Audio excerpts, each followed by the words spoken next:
Salam alaikum. Shalom. My hotep. Namaste. Free the land, beloved. Come on in, come on in, come on in. My name is Vicki Dillard, and I'm a very proud contributor right here on FlyNubianQueenTV.com, the network for melanated people just like you. Welcome, welcome, welcome to our broadcast today. We are so pleased that you have joined us, beloved. A little bit of housekeeping before we get ready to get into our most important topic today. Beloved, I'm looking forward to our conversation about our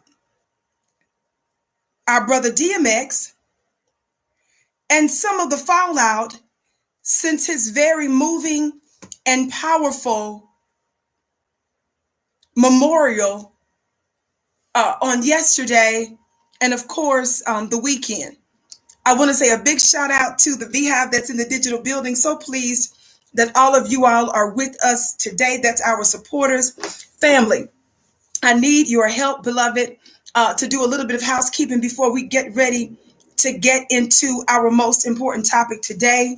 I put this on social media, my personal Instagram page, and I said Shark Tank Raymond, but his name is Daymond, of course, and I put Raymond instead. I posted this about Daymond John, this alleged business star and investor known as Shark Tank, right? He's known as the Shark. Well, he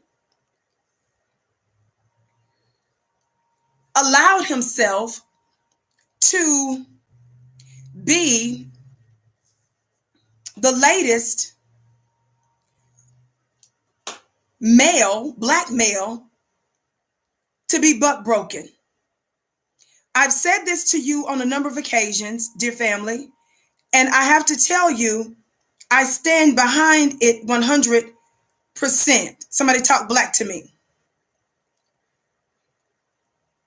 Thumbs up, family. Thumbs up, thumbs up. For whatever reason, as we know, right now, no notifications have gone out. But we believe at the right time, you will hear this broadcast. So I would appreciate your help, dear family.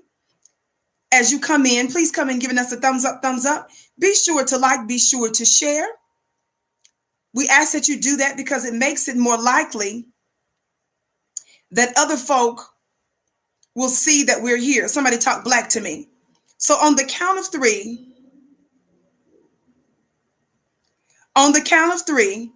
I need you to hit that thumbs up button, and I want you to share all at the same time. Are you ready?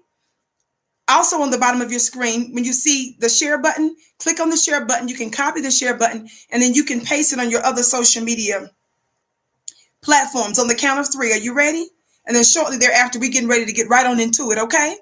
On the count of three, are you ready? 1, 2, 3, thumbs up. Thumbs up, thumbs up, thumbs up, thumbs up. Thumbs up, thumbs up, thumbs up, thumbs up. Be sure to like, be sure to share. Welcome to the Vicki Show, beloved. We're so pleased that you have joined us today. I'm typically here on FlyNubianQueenTV.com, live Monday through Friday, 6:30 p.m. Eastern Time. Normally, I'm here weekdays, 6:30 p.m. Eastern Time. So we want to thank you for tuning in, and we want you to come on in with the quickness and share. Notwithstanding that we're shadow banned and no alerts went out. Somebody talk black to me. Are y'all hearing me today? So let me just set up today's important discussion. Can we do that? Let me just set up really quick today's very important discussion. Now, let me say out the top, beloved family, that our thoughts, our prayers, our love goes out to DMX's family, his beautiful, unique family that was represented at his memorial. We want to send our prayers. We want to send love to our brother DMX. We want to remember his powerful global gift that blessed so many of our lives. And we don't want to take that lightly. So we honor our dear brother DMX. We honor his unique gift that some have described as rough and as raw. But how many of you all know that when you have a material, a mineral, something from the earth that's in its rawest form, how many of you all know that it can be very potent? Somebody talk black to me. It can be the most impactful. And so we can appreciate our brother DMX. We can appreciate his love, and we give thanks for his existence, for his extraordinary gift, and all that he did for us and the world. So we want to start by honoring our dear brother. Somebody talk black to me. We want to start by honoring our dear brother. Shout out to my Instagram family. Instagram, we want you to get ready to come on over to Fly Nubian Queen on YouTube. Come on over to Fly Nubian Queen on YouTube. We know that the notifications did not go out timely from that particular platform. That's okay. We believe at the right time, the right people will hear the broadcast. But Instagram, I'm going to need you to come on over because I'm going to need to use this device. I know that I often say that, and I like to stay on a few minutes to give you a chance to transition. But I need you all to come with the quickness on YouTube because I'm going to go right on into my material here in just a moment. Okay. So we want to make sure that we're honoring and we're respecting our brother DMX. No doubt we will. No doubt we do. But dear family, as I have taught you and as we've discussed in times past, because we're at war, beloved, because we are here in the hells of North America, because this United States of America, styled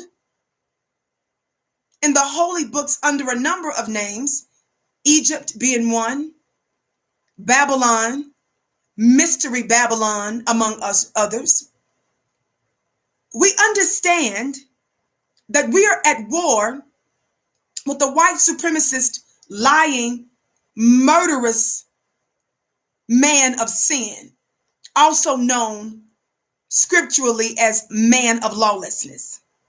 When we say a man of lawlessness, we're not talking just about an individual man. And for those of you that don't know, when I am referring to scripture, when I invoke scripture, I am not doing so based on any parochial, narrow-minded religious interpretation. Somebody black talk black to me. And while some of the things that I teach may sound familiar to you, you may have heard it in some sort of teaching or what have you.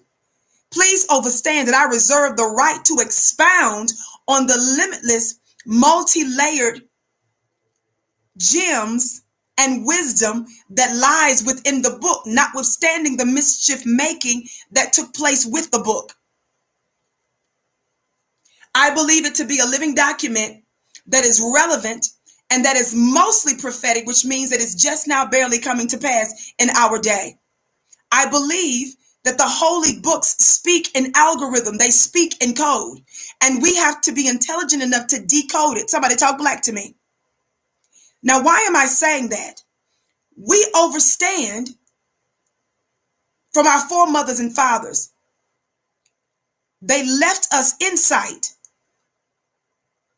that we were in a battle. A battle, even in the book of Revelation, it says with the beast. Somebody say a beast. It wasn't that our loved ones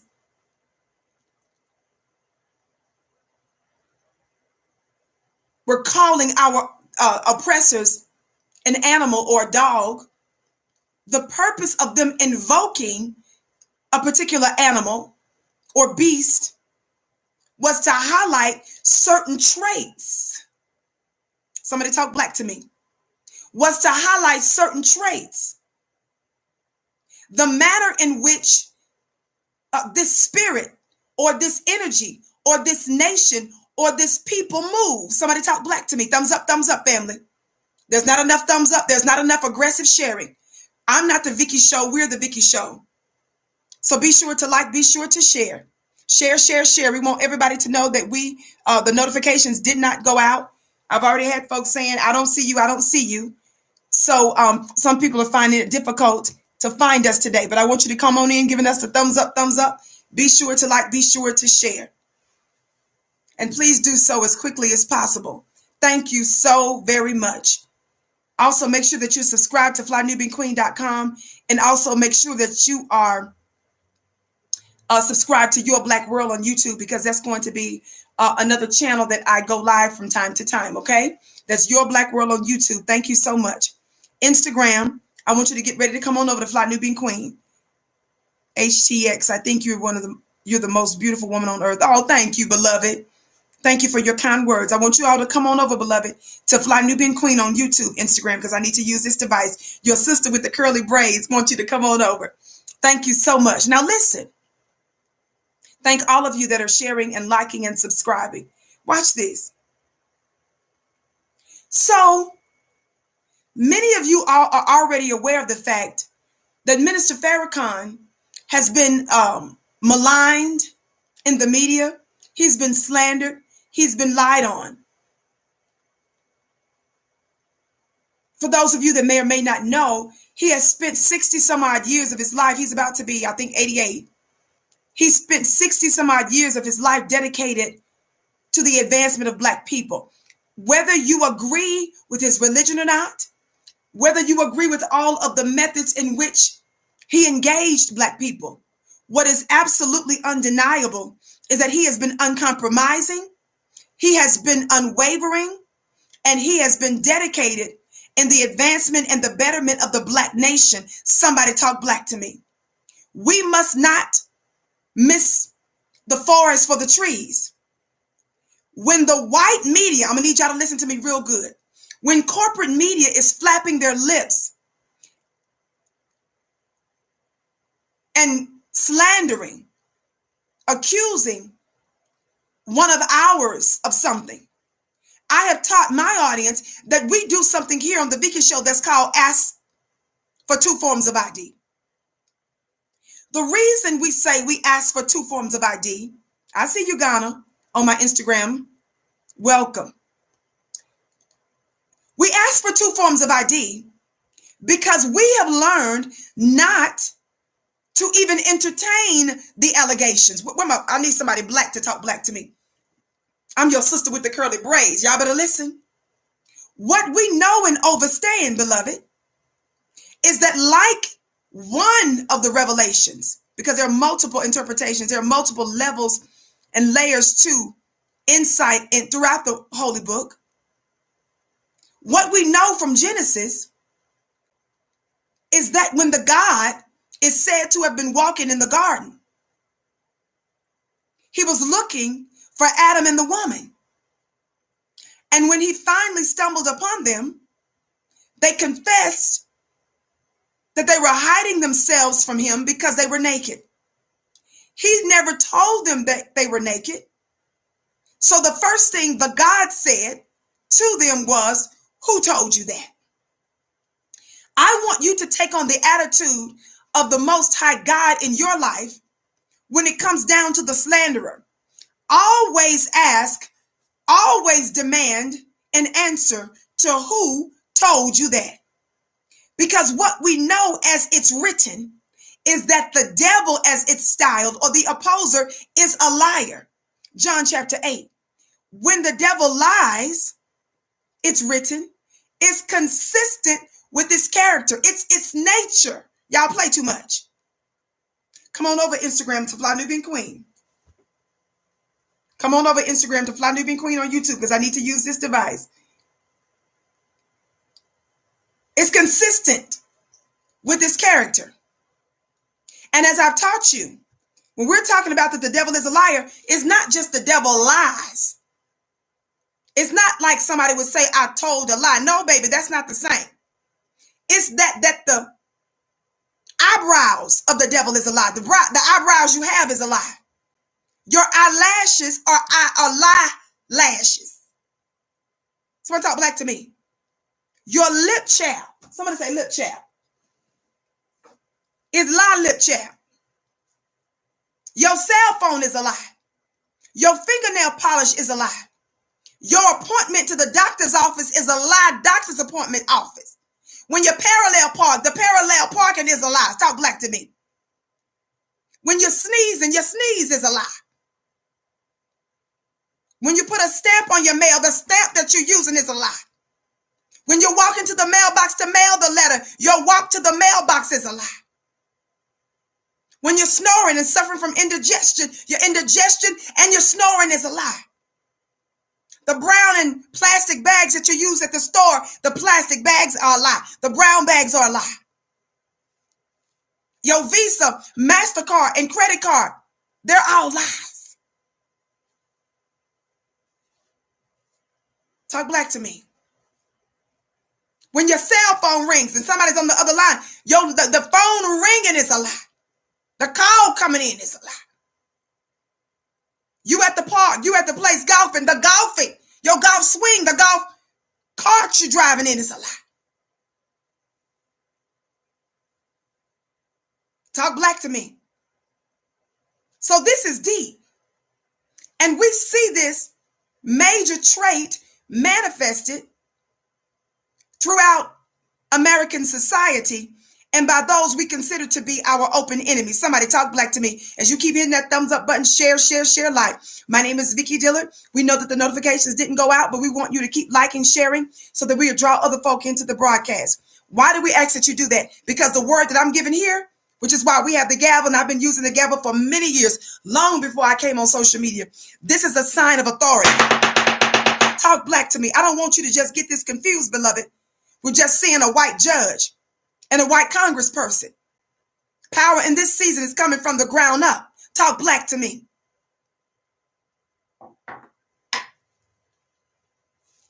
It means that our words matter. It means that those of us that are considered to be the voiceless, the ones that your black bootlicks, your bones and biscuits, and white corporate America don't want to be heard or seen. I want to remind you that what we say is changing the narrative and controlling events.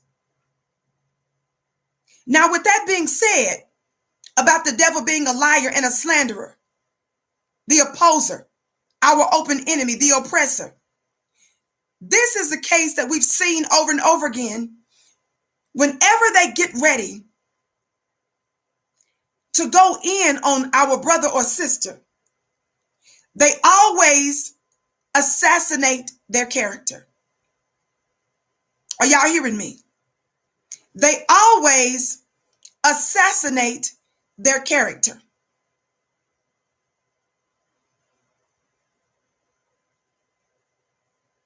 There have been lies told about Minister Farrakhan for decades. And some of you have unfortunately parroted those lies because you listened to a selected clip that was taken out of context. And for some of you, you didn't even look at the clip. Talk black to me. Some of you simply took the word of somebody white slandering our brother. Well, that continues to happen today. Back to our brother, DMX. Okay, Instagram, I'm getting ready to use this device. Come on over to Fly Nubian Queen on YouTube. All right, family. Keep that in mind as we have today's discussion. So DMX, we witnessed such a beautiful memorial yesterday. Is that right, family?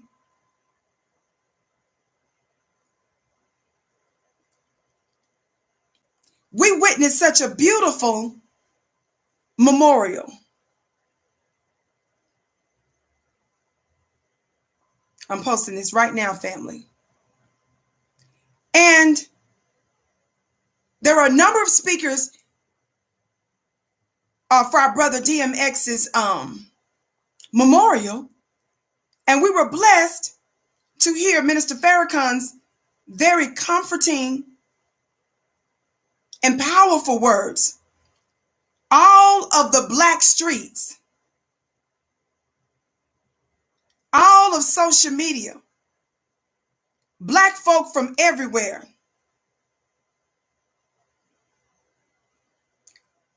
were discussing just how powerful Minister Farrakhan's words were.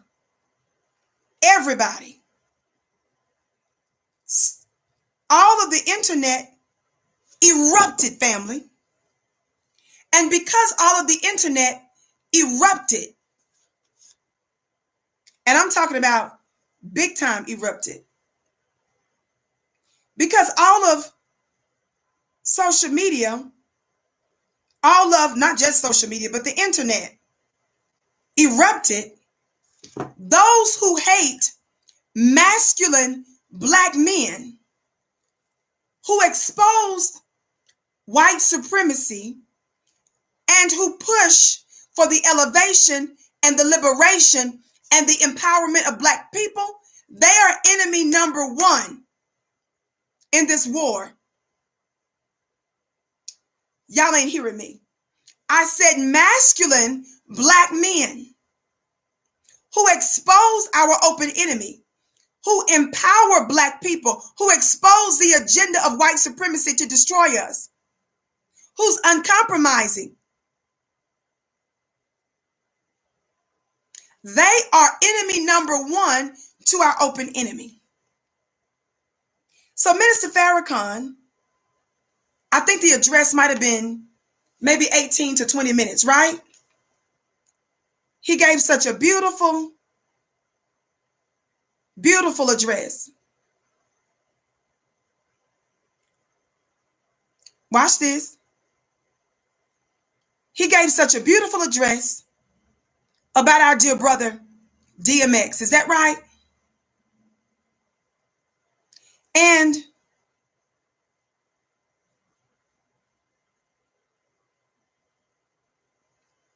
excuse me, family.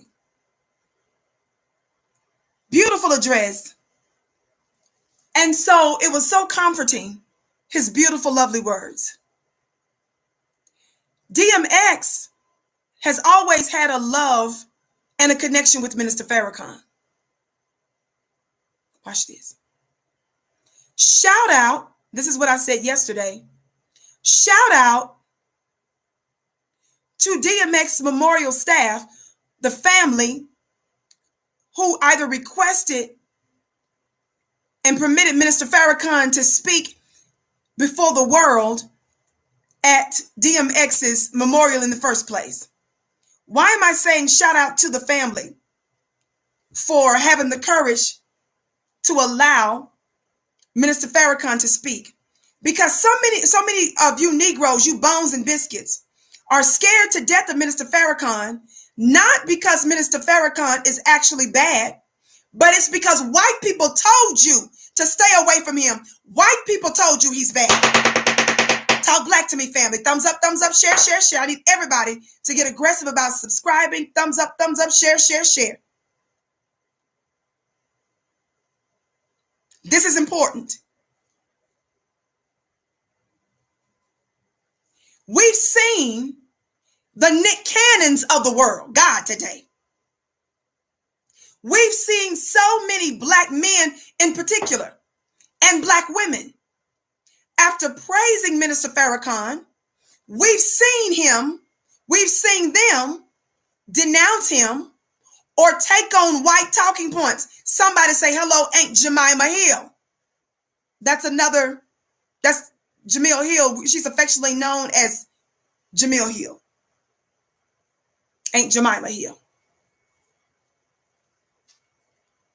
It's so many that is too many to count.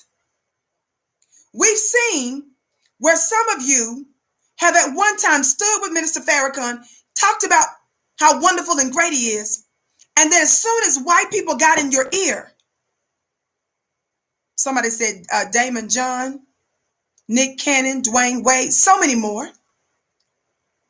Keith Ellison, yes. Don't get me on Keith Ellison.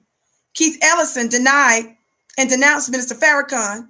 He helped to lie some time back and claimed that he was anti-Semitic and all that stuff. We know all that slandering is a lie. Keith Ellis tried to distance himself from the Nation of Islam. But shout out to the Nation of Islam. They found the pictures of the Attorney General. Just want to throw that out here as a side note.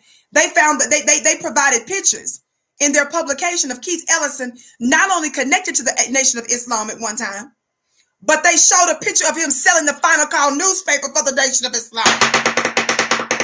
So when Keith Ellison was trying to get a Democratic position, y'all play too much. Somebody said, hey, Vicki, I just got in. I know, beloved. Unfortunately, some folks are complaining that they can't find me. I've been getting those messages and the notifications did not go out. So I'm sorry you had a tough time finding us, but we're glad that you're here. I always say that at the right time, the right people hear this broadcast. So family, we're going to move on with the show. Thumbs up, like and share. You all know I can't control who can see us and who can't. And I certainly don't control these different platforms sending out notifications. We ask that you like and that you share and that you thumbs up in order to make it more likely for other folks to know that we're here. Thank you so much. So yes, you're Keith Ellison, the one that is credited with putting that prosecutorial team together in the George Floyd, regarding the George Floyd murder, with the Derek Chauvin trial. Yes, that one. He denied and lied about his connections with the Nation. So the Nation just had to come straight on out with receipts, with pictures of him selling the Final Call newspaper. The Final Call newspaper is the Nation of Islam's premier black media paper. Talk black to me. So family, we keep seeing you buck-broken Negroes. At a distance, you look like you a man. But the moment white people start to put a demand on you, they tell you to jump. You don't just jump. You go so far as to say, how high? Now, let me show you this picture again of the Shark Tank's Daymond, not Raymond, Daymond John. What happened, Vicki? Well, apparently, by the way, family, did you all know that I think he was one of the co-creators of FUBU? How many of you all remember that apparel line, FUBU, for us, by us? That's him. And I think he's been on Shark Tank over a decade. Is it 11 years? I think I read somewhere, if I'm not mistaken. This is the fellow that we're talking about, family. He just did a Nick Cannon 2.0. This is the fellow we're referring to. That's him. Are y'all hearing me today? So, Daymond John, who is said to be worth a few $100 million, who is said to be worth a few $100 million, was, of course, and necessarily blessed and empowered by Minister Farrakhan's beautiful address yesterday, as was the rest of the world, especially in Black society. Watch this.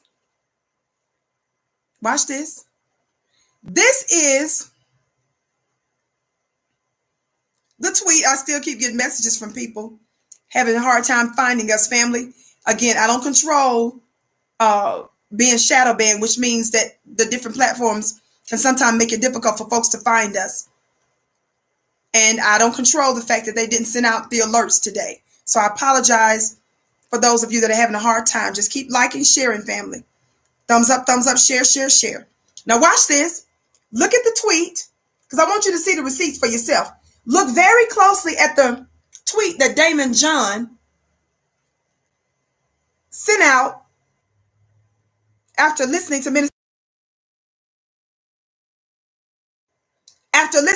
Farrakhan's beautiful address at DMX's memorial. Y'all see this? I'm going to read it, but just look for now because I want you to know I'm not making anything up.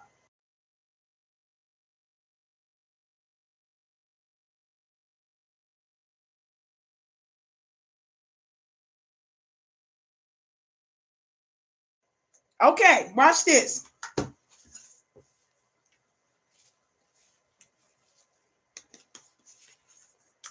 Take a sip of my supplement.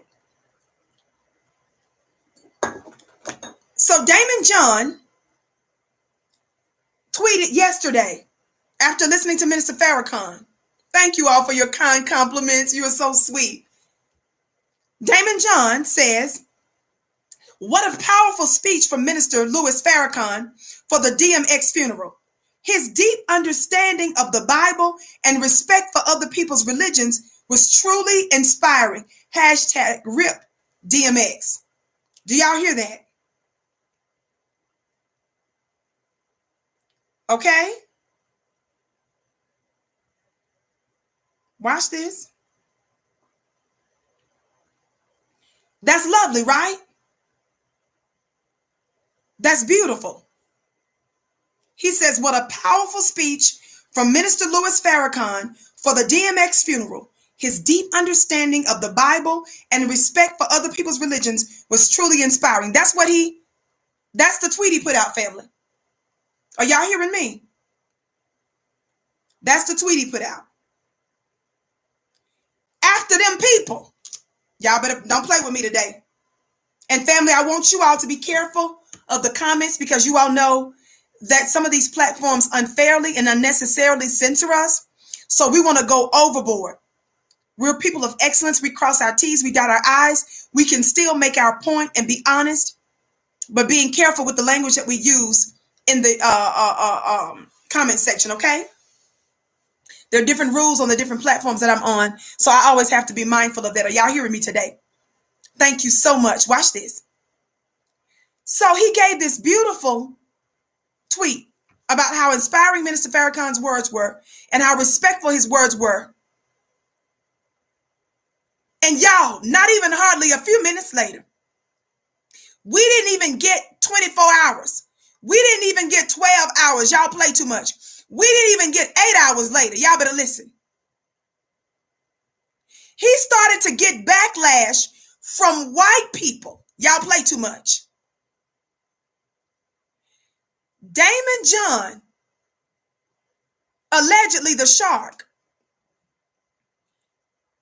started to get backlash from white people who did not like that a black man was complimenting and praising another black man that white people don't like.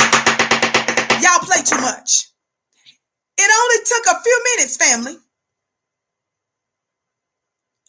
And this black looking male with the quickness turned his behind over, bent down and squatted deep. He spreaded them wide.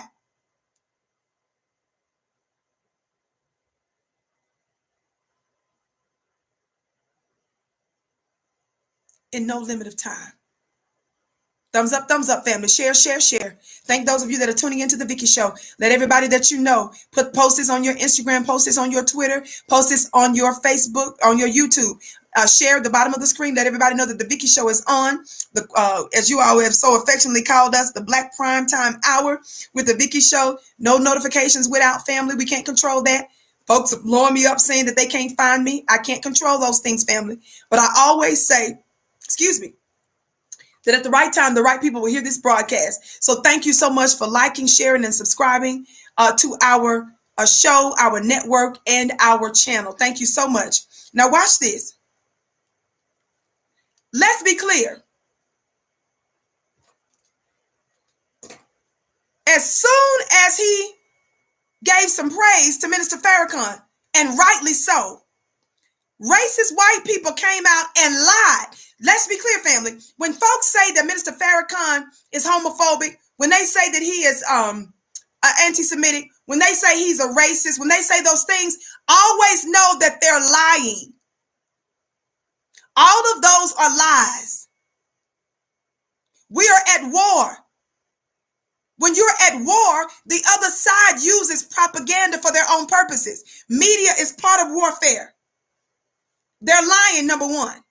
I've done plenty of shows that have given you evidence and receipts in no limit of time to prove that. Some of you don't even do your homework to find out the truth, so you just take their word for it, which is why you're confused and most of your lives are in shambles, and it's also the reason why the Black nation as a whole is still 466 years later in bondage. So let's be clear, they're lying. So 5 minutes later, this Black man, who is allegedly worth hundreds of millions of dollars, which we now know means nothing because that just means you're a very rich slave. You're a rich slave, Daymond. We're holding court today. I won't be long. Watch this. Listen. After he gave that beautiful tweet, what did I say? He said, what a powerful speech, Minister Louis Farrakhan, for the DMX funeral. His deep understanding of the Bible and respect for other people's religions was truly inspiring. Isn't that beautiful? 5 minutes later, this is his buck broken tweet. This is his Nick Cannon. This is his Nick Cannon. This is his Nick Cannon. You high paid slaves who's clearly pressed to keep your proximity to whiteness. Thumbs up, share, share, share. He said, in regards to my tweet regarding DMX's funeral, my comments on Minister Farrakhan were only related to what I just witnessed tonight, unbeknownst to his prior stances. As someone who was fortunate enough to have a stepdad of the Jewish faith, I do not condone and never would condone any anti-Semitic prejudice or any remarks of hatred. The prior tweet will be removed to avoid further pain and confusion to anyone who has felt hurt in the past by any negative comments of his.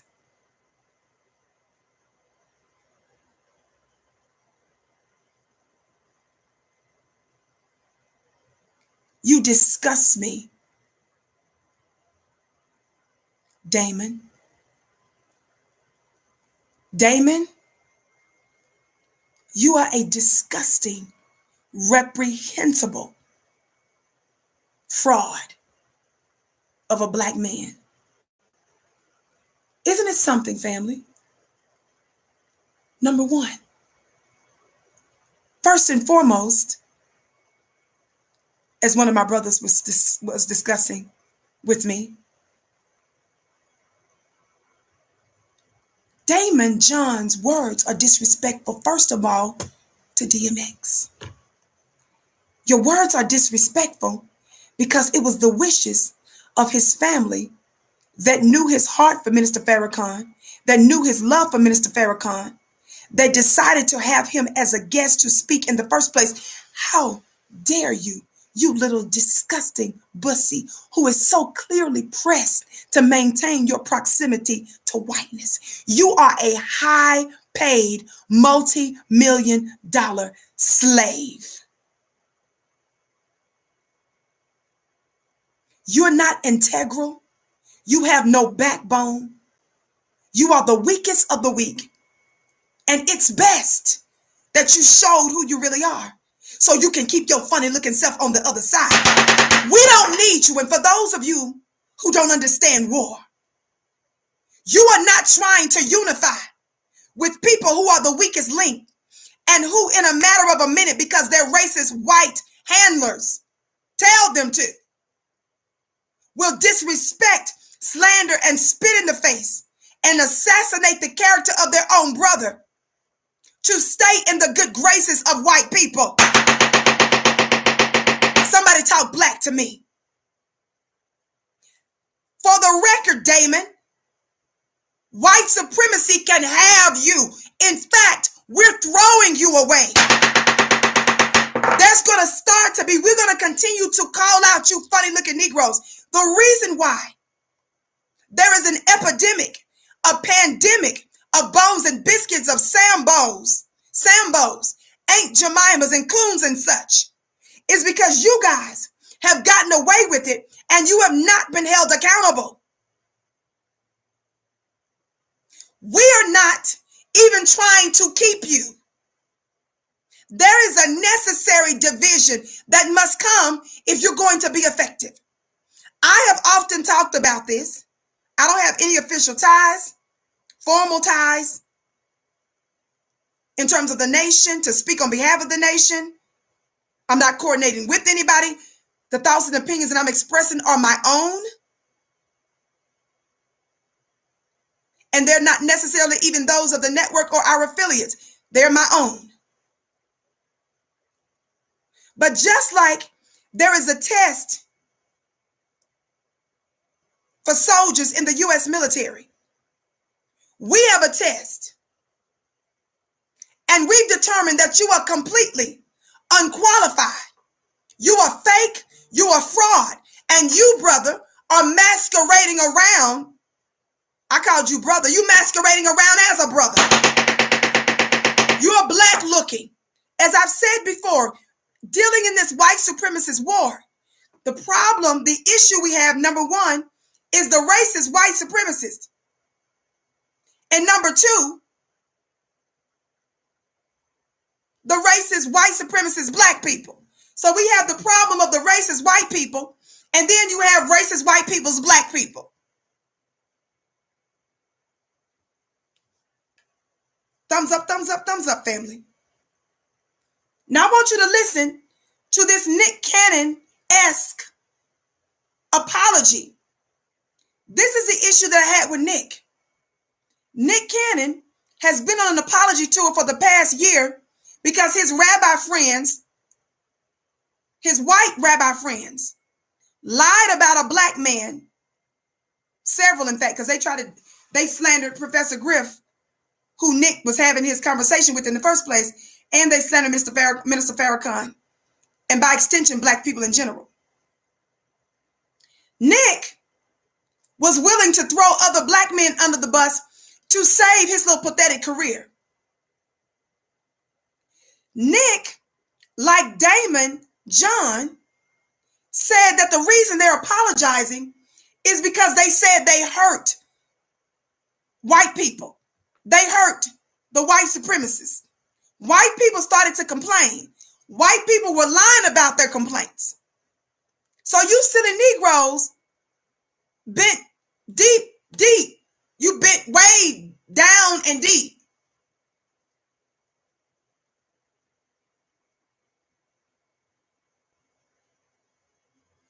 Because white people lied and you apologized to them.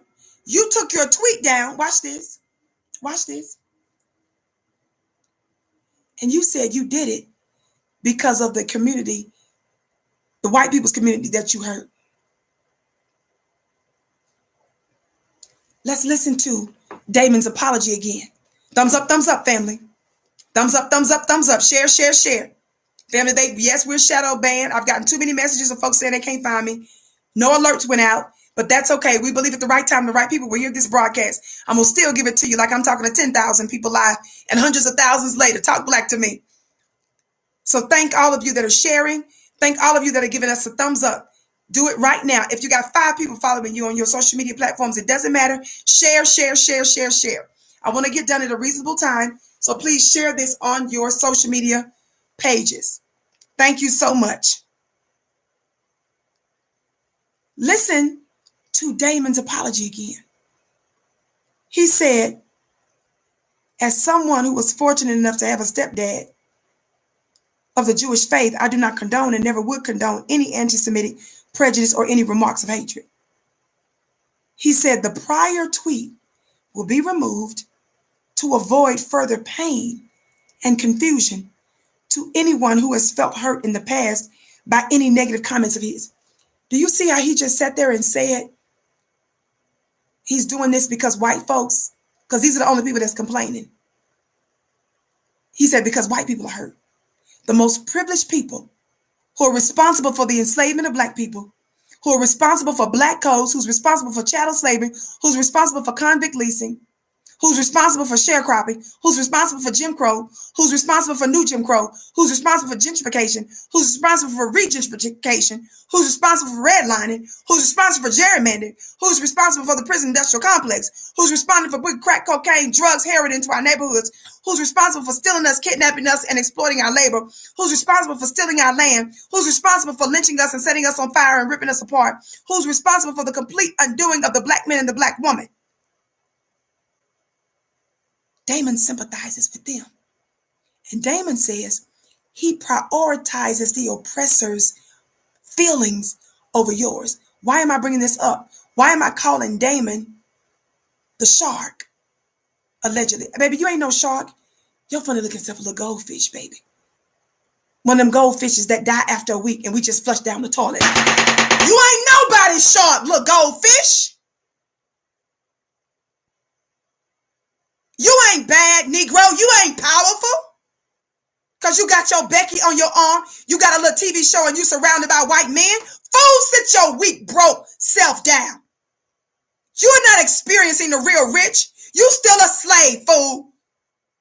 White people online told you to back down. Broke white folks with beer bellies. Who's on the lower rung of the white supremacist ladder and hierarchy, tweeted at you, and you bowed the knee. Somebody who's flicking boogers while they're using a little phone to even figure out how to use Twitter.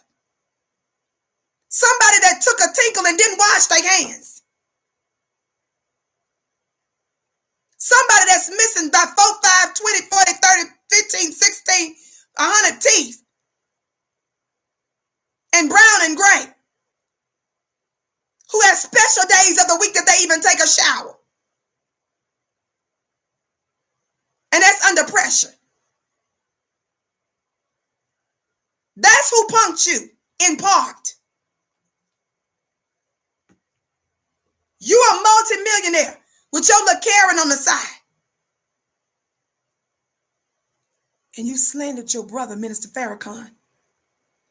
And this is what gets me about these disgusting bones and biscuits. Do you all know?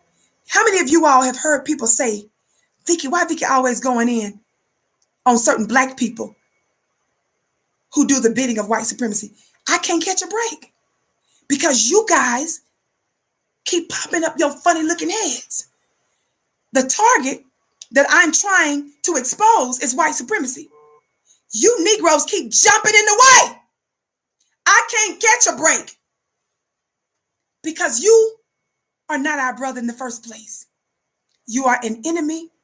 You committed blasphemy. You committed treason. You are a traitor, and everybody needs to refer to him as such. Unlike the white supremacists, none of us are advocating that somebody puts hands on you. I don't teach my people to be reckless. So let's be clear. I am of the strong belief that the Most High and his universe and the ancestors will deal with you in the most appropriate way. Meantime, we are going to socially distance from you. We are going to deny you as our brother as long as you are denying your brothers and sisters. Family, let me tell you something. Thumbs up, share, share, share. Watch this.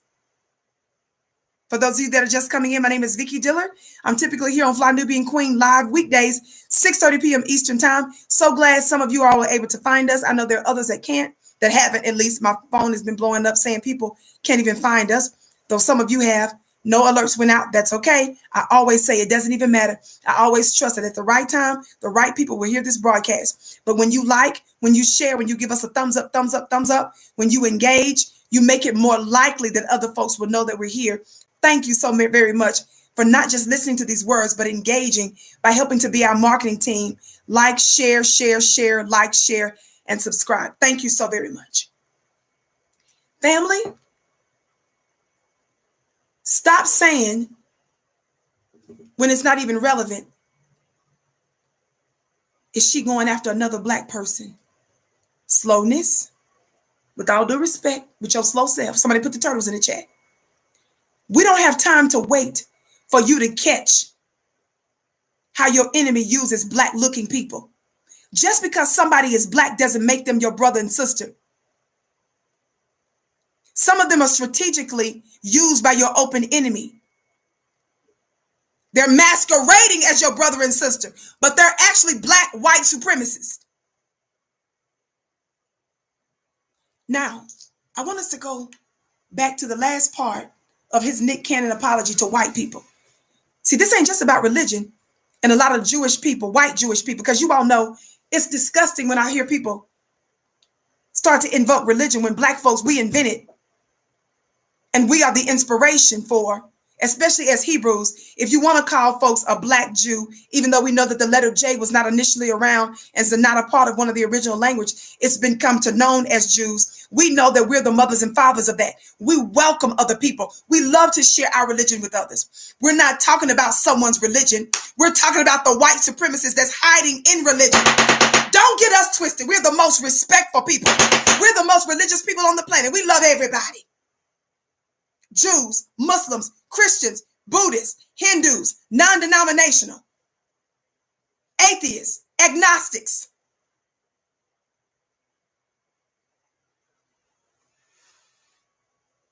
Whatever you are, root workers, other types of spiritual practitioners.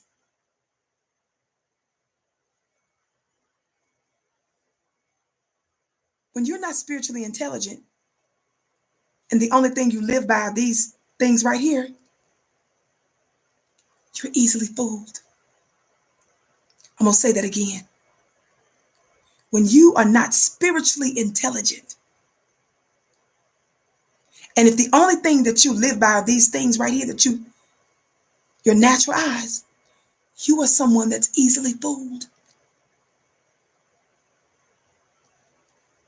Somebody put some turtles in the chat. Your slowness is fatal. What do you mean, Vicki, your slowness? Some of y'all slowness is fatal.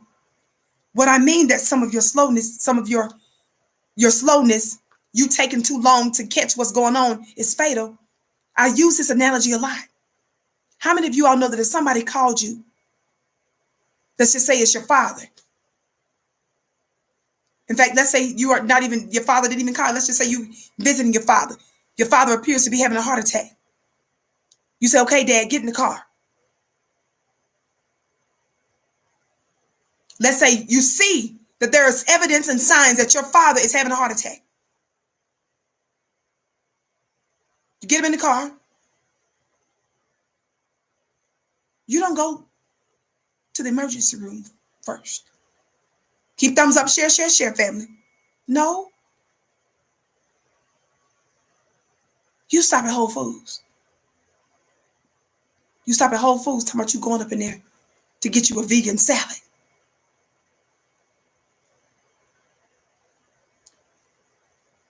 Your daddy is in the car having a heart attack.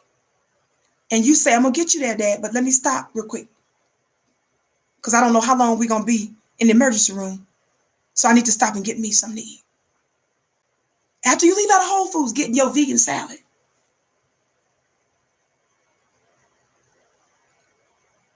you say, we got enough gas to get you there. We got about half a tank of gas.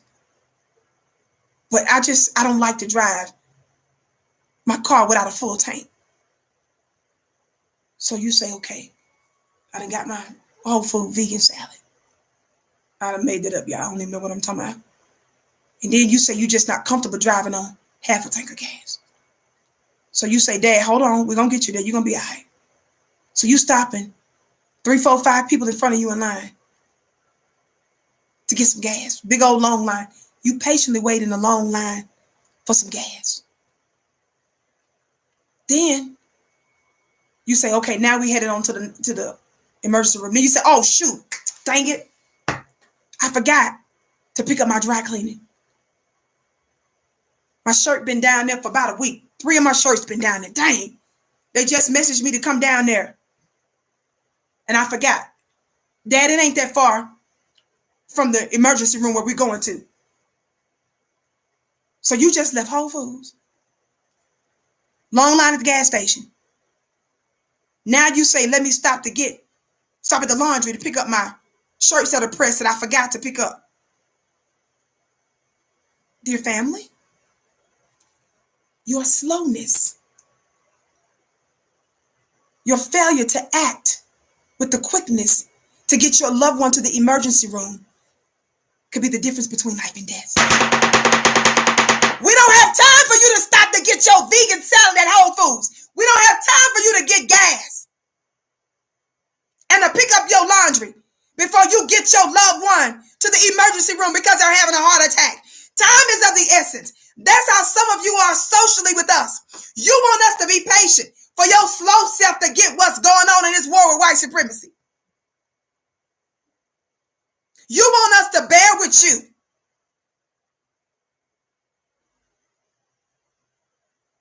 Because you being slow on purpose. Meanwhile, we're suffering unnecessary casualties. More and more Black people are dying because of your slowness. The longer you take to get to the right conclusions about who your open enemy is, the more damage they can do. You know why? Because most of you who are not aware of your enemy's nature are actually complicit with them.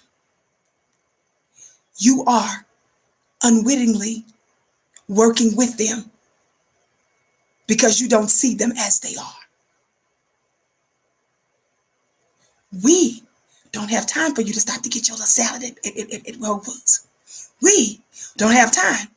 You got plenty of gas, but you say you're just not comfortable driving with a half a tank of gas. So you want us to wait in this long line for you to fill up to be comfortable. Then you stop and pick up your laundry before you get your dad to the emergency room because he's having a heart attack. That is how some of you all are doing as it relates to this war on Black people. You think you actually have time. We're about to throw some of y'all away. In fact, we're telling you stay with the enemy.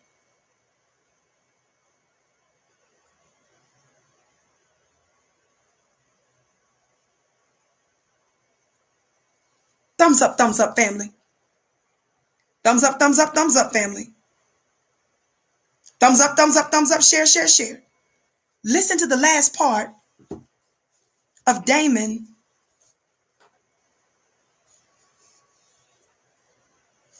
John's apology. Y'all see his second tweet? His butt broken Nick Cannon-esque tweet. Watch this. This Nick Cannon 2.0, which y'all's weak self. Watch this. He said, the prior tweet will be removed to avoid further pain and confusion to anyone who has felt hurt in the past by any negative comments of his. This Black-looking man, here he is. Look at Daymond. So you can't tell him nothing. Daymond John, the alleged Shark Tank, and baby, you ain't nothing but a little goldfish that we about to flush down the toilet. Goldfish that we went on a 3-day we went hiking for 3 days in the mountain. So we ain't been home, honey. By the time we got home, that goldfish is dead. You that goldfish that we just about to flush down the toilet. You ain't no shark, fool. Shark where? Look at this. This Daymond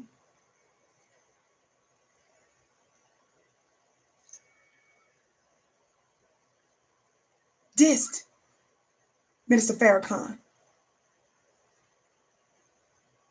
You traitor. Watch this. Your apology said that because they were complaining, white folks were complaining, because you hurt them, you apologized and you said, I'm going to take down my previous tweet. His previous tweet, he took down because white people are mad. How many of y'all know we've been giving Daymond this work since his butt broken rites of passage that went down yesterday? Because y'all know there's this rites of passage for black men to really level up and to stay in white society. Talk black to me. A part of y'all's rites of passage is you got to throw on a dress for some of you. You got to come out as LBGTQ. If that's who you really are, that's one thing. But most of y'all know darn well that's not you at all. You know that's what white people want of you. So you play the part. And you want to act like we're supposed to have respect for you because you just did what it takes to be allegedly successful. You just a high-paid slave. And for some of you, that's okay. Which means that you're only looking out for your individual self, your individual biscuits, and your individual bones. Which is why we say congratulations to you, bro. Which is why we say congratulations to you.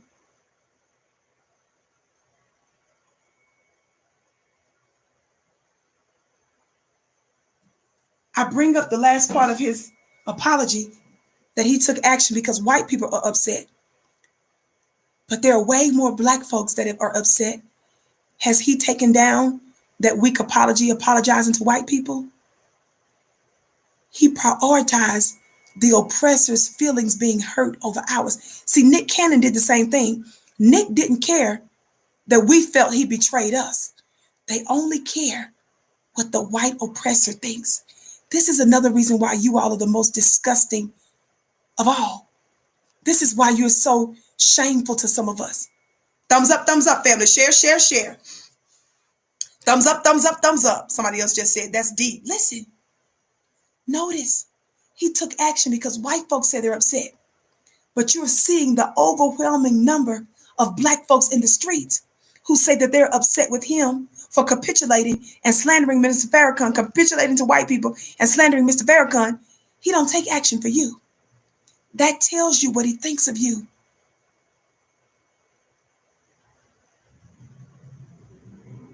That's why I said white supremacy can have him. Daymond, I said white supremacy can have you, fool. You would be the weakest link if you stayed on our side. We're not trying to build a new world with you. We can make millions. Our collective dollars and our collective intelligence. We don't even need you. When people are fishing, have you noticed on some of those fishing shows? There's a particular fish either that they don't want or whatever, they throw the fish back. We throwing your funky looking self. You ain't no shark, fool. You a fish that we didn't even mean to get. We don't even, we just, you ain't even, we just throwing you back. We don't even want that.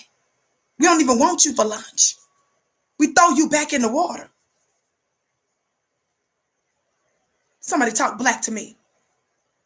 If how Vicki Rose is too much for some of y'all's weak spineless stuff, you better go find somebody else to listen to.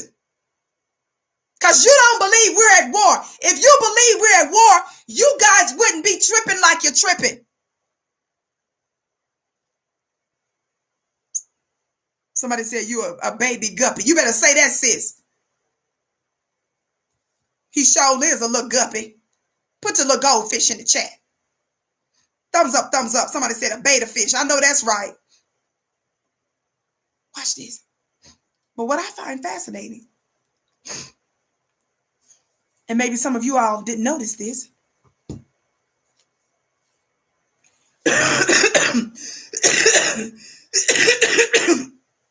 excuse me. I beg your pardon.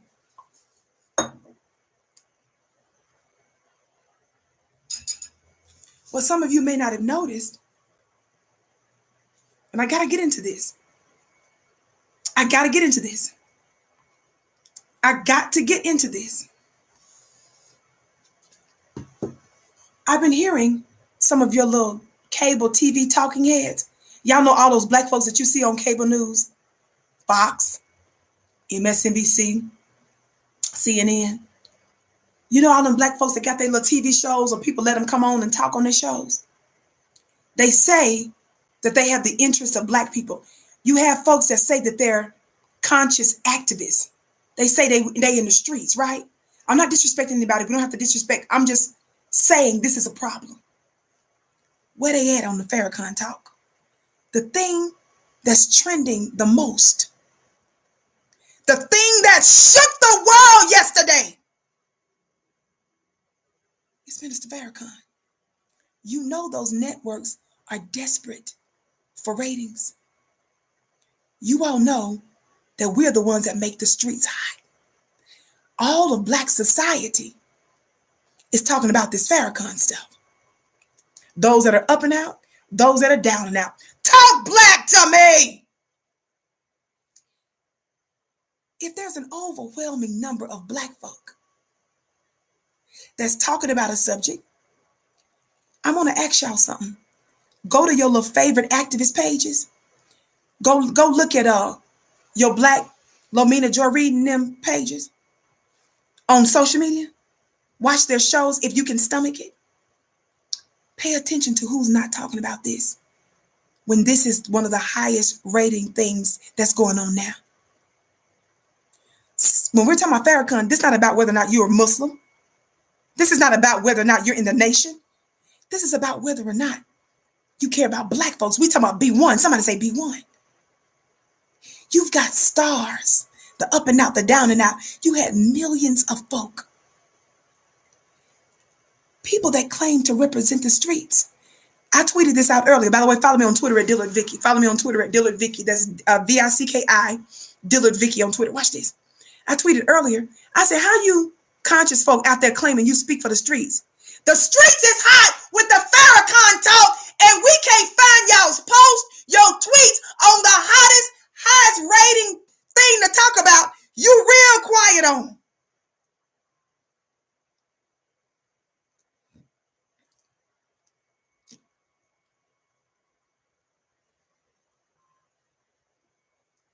You can't say you represent the streets and you ain't talking about what the streets is hot with. Where they at, y'all? Where they at? Why aren't your bones and biscuits out there saying this is disrespectful? Why aren't they out there calling out these racist white people that's demanding that black people apologize because they... Let me tell y'all something real quick. Come here. Let me give you some breaking news. Tweet this. Mean this. And don't you ever get it twisted. By the way, family, follow me on Instagram at Vicki X Dillard. Follow me on Instagram at Vicki X Dillard. Thumbs up, thumbs up. Y'all know we love and respect everybody. Let me tell you a funny looking self something. The oppressor ain't running nothing in the black community. They're mad because they're the hand-selected black folk that has little TV shows and talking heads and write for little white news publications. They get them to spread whatever fake news and propaganda they can to give the impression that it's a widespread thing. It ain't even reality. They make it up. Watch this.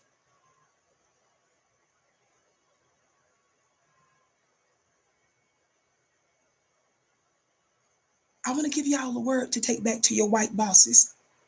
I want to give you a word for white corporate racist media. I want to give a word to white people that are complaining about Minister Farrakhan and trying to make black folk apologize. It's a new day. I got a word for y'all. I said it's a new day.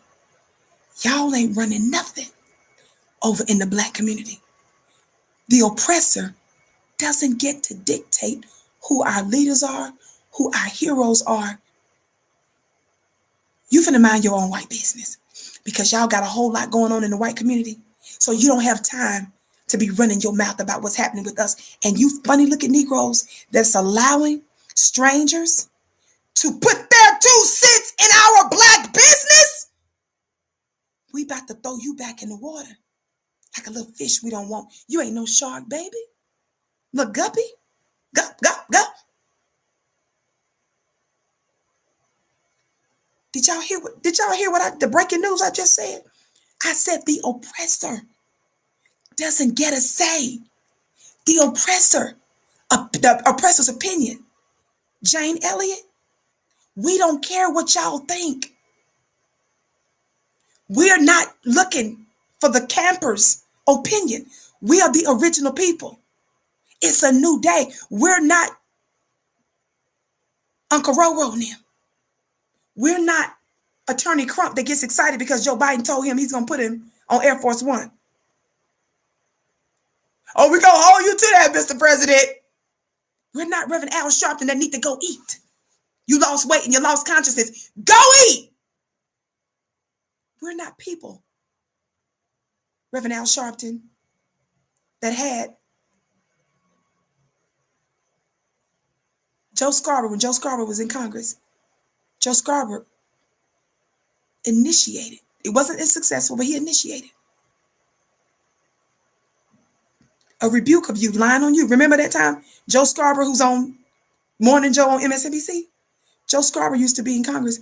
Joe Scarborough used his power as a congressman to lie on Reverend Al Sharpton by calling him anti-Semitic. Reverend Al Sharpton hangs out with him all the time now. Reverend Al Sharpton did a hearing recently and said, oh, we do each other's shows. He said, yeah. He said, Joe Scarborough lied. He said, but he comes to my National Action Network conventions every year, and we do each other's shows all the time. But y'all give the middle finger to your black brother and sister. You keep your distance from your black brother and sister, but you appease white people the same way Michelle Obama and Barack Obama do. Michelle Obama denounced Reverend Jeremiah Wright. Obama did. He denounced Minister Farrakhan because white people told y'all to. You kept your distance from the black man that baptized your children and married you to your wife. Michelle Obama, when they left the White House, she wrote her book called Becoming. And Michelle Obama used her book not to take shots at the Bushes for being racist with Hurricane Katrina, for being liars, for being murderers, for being CIA operatives working against black people.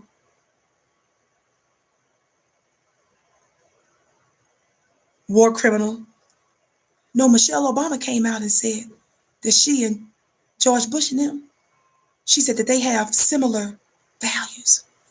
Michelle Obama, in her book Becoming, she took another shot at Reverend Jeremiah Wright and called him a cranky old man.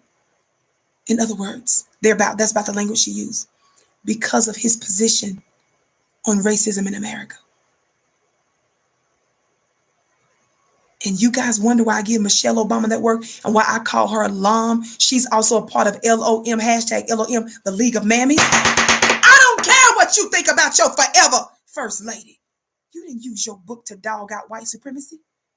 You used your book to dog out a black man. And why did she do it? Because she wanted white people around the world to buy the book. And the thing that was going to get white folks intrigued about her book that broke all kinds of records is because she was willing to sell out a black man. The same way who?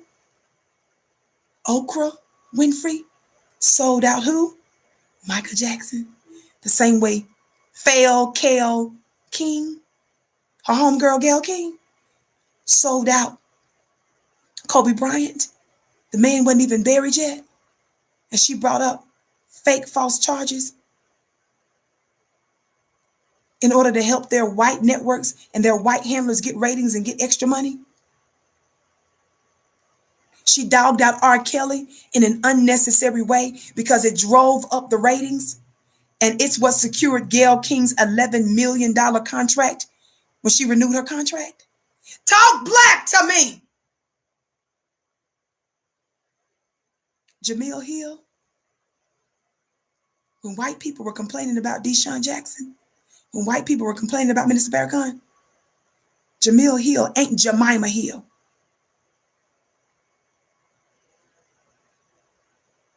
Formerly of ESPN. I said formerly. She used her white publication, The Atlantic. Pull it up. I've given you all the receipts on this many times before. She used her white access to this white publication, The Atlantic. She wrote a hit piece and called Minister Farrakhan's work vile. She dogged out Deshaun Jackson. And she said about the black community in general, which means all of us, she said, we, black people, who endured the worst hell and the worst treatment that anybody else has ever received for longer than anybody else. She said that we, black people, she said people in the black community, she says we can be culturally arrogant. Don't you dare come to me. Don't you dare, slick black woman, send me no message talking about, I'm surprised you're not attacking another black woman today. You ain't no black woman. You ain't my sister. You an enemy. You're a spy. You're an operative. You're a traitor. Don't confuse yourself with my sister. You don't get to say you for black people. But when white people tell you to dog and to slander and to assassinate the character and assist, and in some cases, the likely assassination of the person, you do it for white people and you dog out your own. You better get out of my face.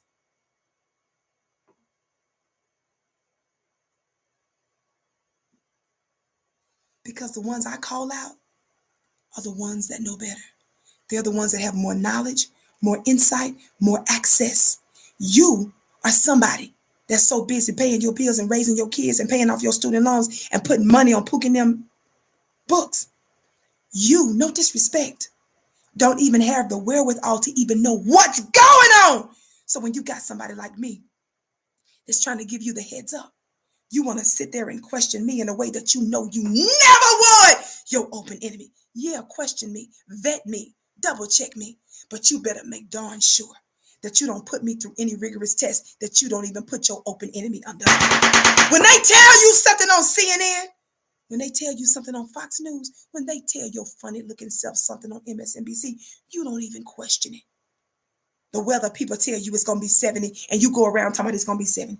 They tell you it's going to rain, you get out your umbrella. But your black brother and sister who loves you and who's trying to give you the game, the white supremacy game, you got the nerve to say where the link at, where you get that from.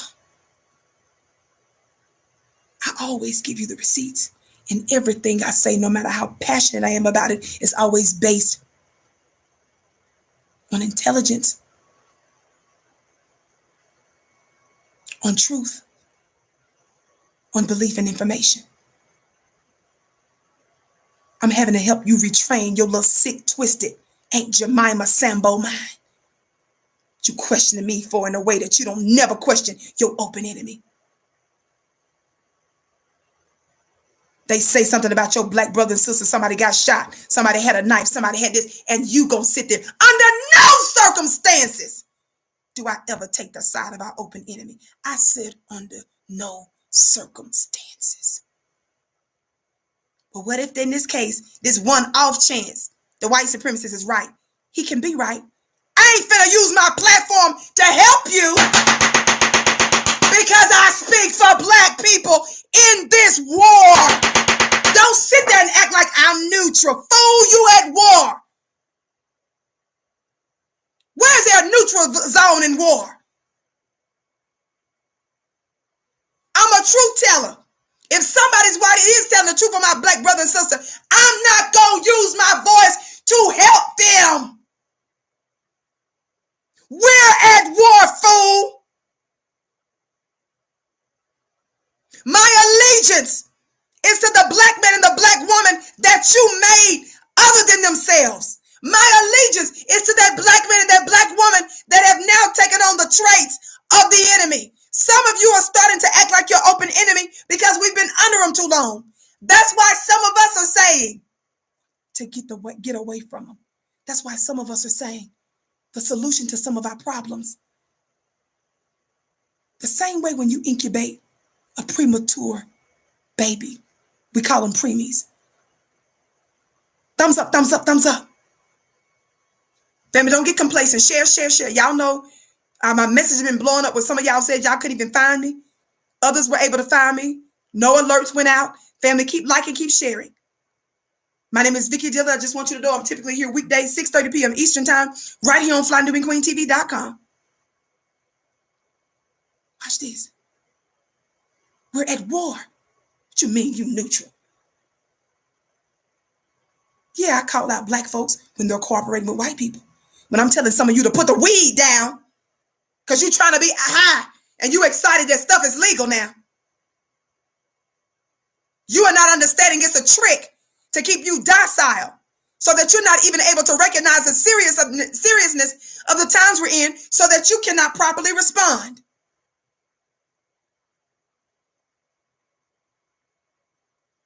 I was saying about the preemies. Why do you put a preemie in an incubator?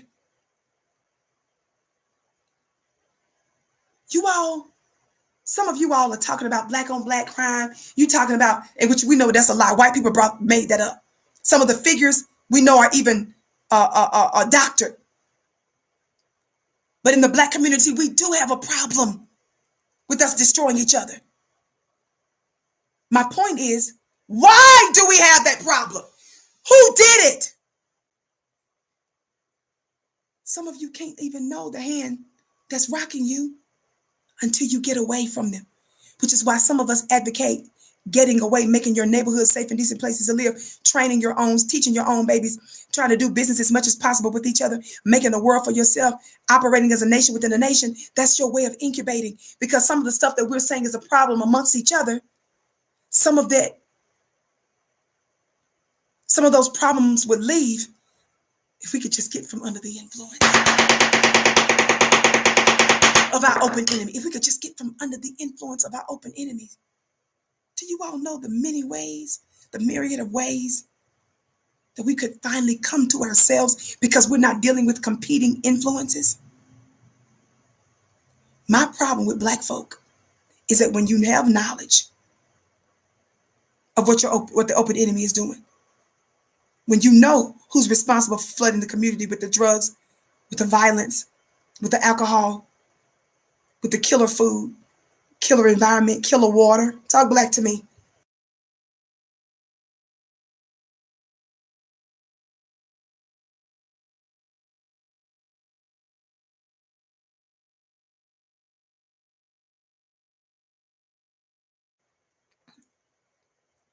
I beg your pardon, excuse me. My problem with some of you is that once you know, you don't do better. My problem with some of you is that once we tell you that you're acting like a white supremacist in black skin, when we telling you that you're disrespecting your own, not protecting your own neighborhoods, not loving yourself, when we expose who the enemy is and what the enemy is doing, and when you just keep lollygagging on with the other side, that's when we have a problem with you. And we say, it's not just the quote unquote white man that's the problem. It's you. You are a white supremacist in black skin. Thumbs up, thumbs up, thumbs up. Thumbs up, thumbs up, thumbs up, family. Thank you for tuning into the Vicki Show. I'm typically here weekdays, 6:30 p.m. Eastern Time, right here on FlyNewBeingQueenTV.com. Beloved, we know that the notifications didn't go out, but that's why I tell you to set your alarms. I'm usually here live on Fly New Being Queen weekdays at 6:30. So even if you don't get notified, look for me. I know some of you said that you can even find me, but I want you to keep looking for me even when you can't find me. Somebody talk black to me, and hopefully you'll eventually find us. Talk black to me, family. The weakness that is Daymond, the buck-broken fellow that is Daymond John. You are a high-paid slave.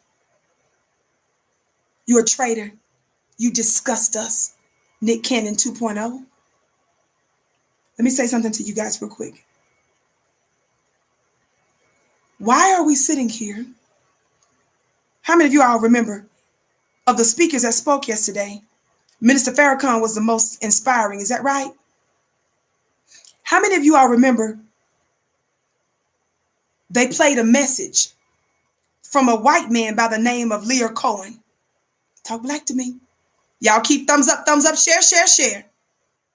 How many of you all, right after Minister Farrakhan, in fact, spoke, they had the nerve to play a message from this white man by the name of Lear Cohen?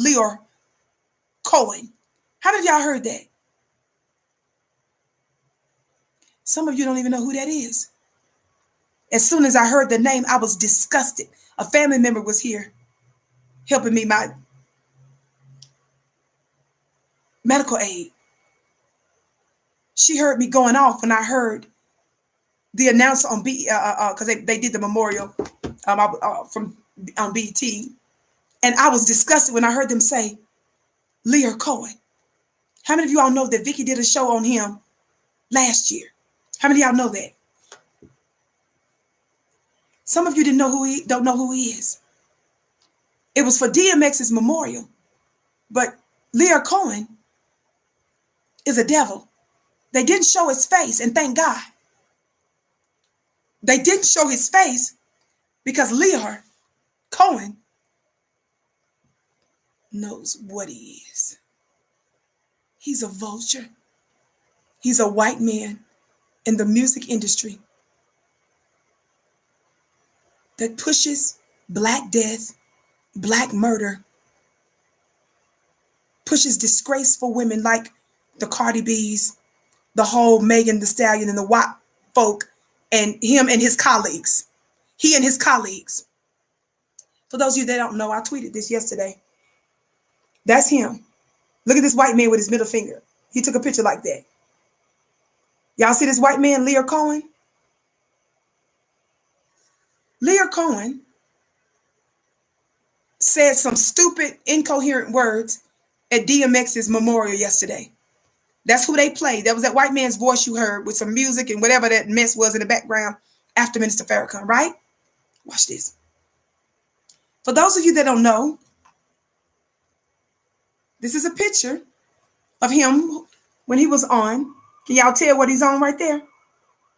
Can you all tell what interview this is? This was not too long ago. Y'all see this white man right here? I'm going to tell you who he is if you don't know who he is. Lyor Cohen, Cohen. Y'all see this? He was on The Breakfast Club not too long ago. I did a show about it. Y'all remember that? This was one of the vultures that benefited off of the gifts and talents of our brother DMX and other black talented men. Don't never forget, whether it's in music, arts, entertainment, education, the military, hip hop, which we know that hip hop has been weaponized. Black people give the white supremacist swag. With your athletes in particular, you would not have any such thing as a referee, an agent, a manager, or no such thing as an owner if it wasn't black folk out there with all that swag and spirit and glory. Black women, we set the tone for beauty and style, intelligence, brilliance, but they just try to pimp it and twist it. They told us that wearing designs on our nails was ghetto, but they love them some Kardashians. I'm gonna leave that alone. Talk black to me. These makeshift black women. Now even Kanye with his confused self don't even want Kim. Kanye told us long time ago that Kim Kardashian had the bodies of bodies. Now he's talking about he don't even know what they got in common. Camping will do that. Don't ask me what camping is. Ask your brother and sister out there. Talk black to me. Thumbs up, thumbs up. Watch this. Watch this. Back to Lear Cohen. Thumbs up, family. Thumbs up, thumbs up, thumbs up. I received extensive research from my brother, the great scholar, Dr. Weston Muhammad. This was last year, y'all. I did a whole breakdown on this. Lear Cohen didn't show his face even. And thank God he didn't. because we didn't want the babies to be further traumatized. The hollering that the family members that you did hear screaming and stuff, the hollering when it had nothing to do with them missing, unfortunate DMX. They would just been hollering at this optic terrorist. So thank God he didn't show his funny looking face. But most people don't even know who he is. I want you to listen to a clip. Why am I going to play this? Because you guys allowed white people to disrespect our beautiful brother, Minister Farrakhan, who's done nothing but love black people and, frankly, humanity, all of humanity. But nobody is offended by this Lear Cohen. Y'all play too much. I said y'all play too much. Vicki, who is Lear Cohen? Watch this. Excuse me. This is a part of his bio. Y'all see him? Lear Cohen, it says, is an American music industry executive. Y'all listen. Cohen has been actively involved in hip-hop at various record labels for more than 30 years. He started by managing rappers for Rush Productions, then led Def Jam. Are y'all listening? After Def Jam, Cohen took on a leadership role at Warner Music Group in September 2012. Cohen resigned from Warner and started his own independent label, 300 Entertainment. On September 28, 2016, Cohen was named YouTube's global head of music. Lear Cohen, it said, Lear Cohen, in terms of his bio, watch this. It says here,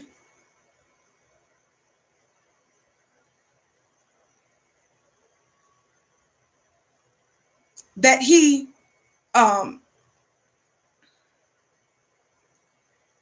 yes, he's a child of Israeli immigrants. Shout out to the great Dr. Wesley Muhammad. Guess what? As one of our supreme scholars, Dr. Wesley, pulled out, and I shared a lot of these receipts with you guys last year. Our dear brother Dr. Wesley told us that Lear Cohen's father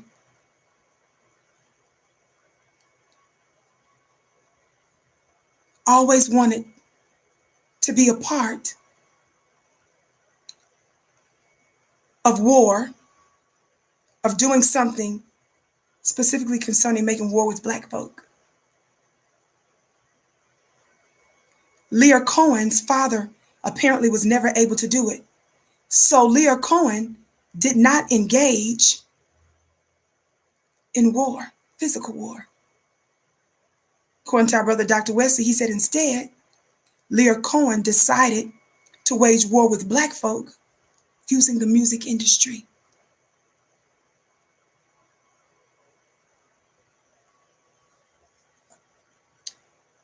Our brother broke down for us, and I'm going to see if I can get it to the right part. I want you to listen to just one thing he said. Let me read this disclaimer. Y'all know we follow all the rules here on the Vicki Show. We cross every T and dot every I. Barbara Williams, Vicki, I appreciate you. I love you back, and I appreciate you, beloved. Copyright disclaimer under Section 107 of the Copyright Act of 1976. Allowance is made for fair use for purposes such as criticism, comment, news reporting, teaching, scholarship, and research. Fair use is use permitted by copyright statute that might otherwise be infringing. Non-profit education or personal use tips to balance in favor of fair use. Dr. Wesley pointed out the fact that there was this scheme to war with us that had international ties. So to make it up for what his father was not able to successfully do and to really please his father, he chose to use music to make war. So he pushed the nastiest, most self-destructive stuff. And this is the other thing, family. How is it that all these social media platforms will censor you telling the truth and you calling out white supremacy? But they have no problem with playing music and videos where black folks are talking about murdering and killing other folks. You can't say nothing about an Asian, about somebody Jewish, or some different types of immigrants. But if you do music, you play videos, or you threaten to murder and to kill and to get high and to rape and to rob somebody black, none of the platforms consider that hate speech. Are you all seeing the war? It's no problem.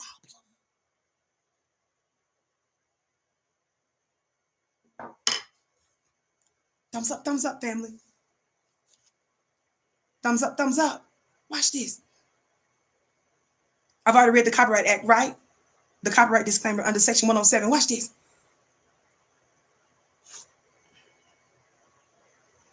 There was a clip from one of these video presentations from our brother and scholar, Dr. Wesley. And I wanted you to listen to some of what he said. As you keep giving us a thumbs up, share, family. We're welcoming you to the Vicki Show. We're so pleased that you have joined us today. At least 40%. Watch this. Thumbs up. Let's see if I can cue this. Let's see if I can properly cue this. Death Row, Clive Davis over here, bad boy. That's Jewish money. Hold on. So watch this. That's. I want you to listen to one of Lear Cohen's colleagues. Of Mega Group. While Edgar Bronfman Jr. was meeting with Suge Knight in the back of a limousine in Santa Monica, after which Edgar Bronfman Jr. invested $200 million in Interscope for Death Row Records. While Edgar Bronfman Jr. was in this meeting with Suge Knight, Edgar Bronfman Sr. was meeting with the Honorable Brother Minister Farrakhan. Edgar Bronfman Sr. And listen to what Edgar Bronfman Sr. said to the Honorable Brother Minister Farrakhan in 1996. He said these words to a beloved minister. You're going to listen to Minister Farrakhan speak it himself.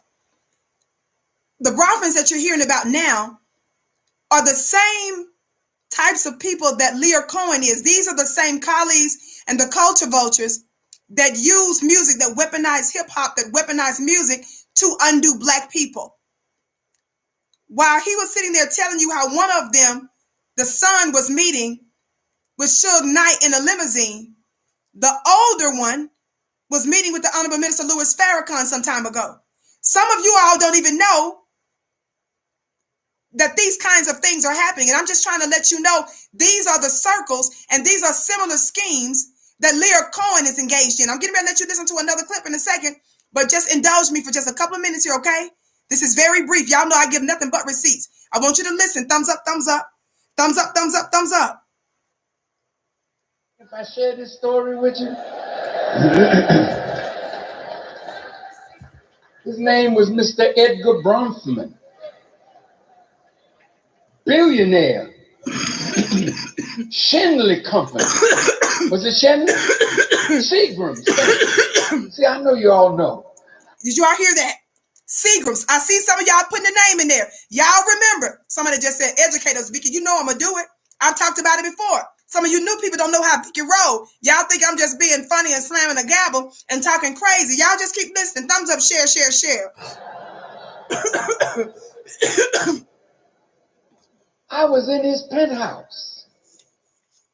It was arranged by Mike Wallace and Rock Newman. My wife was with me, my son, and others. And when he came in the room, we shook hands. And he said, not Minister Farrakhan, Louis.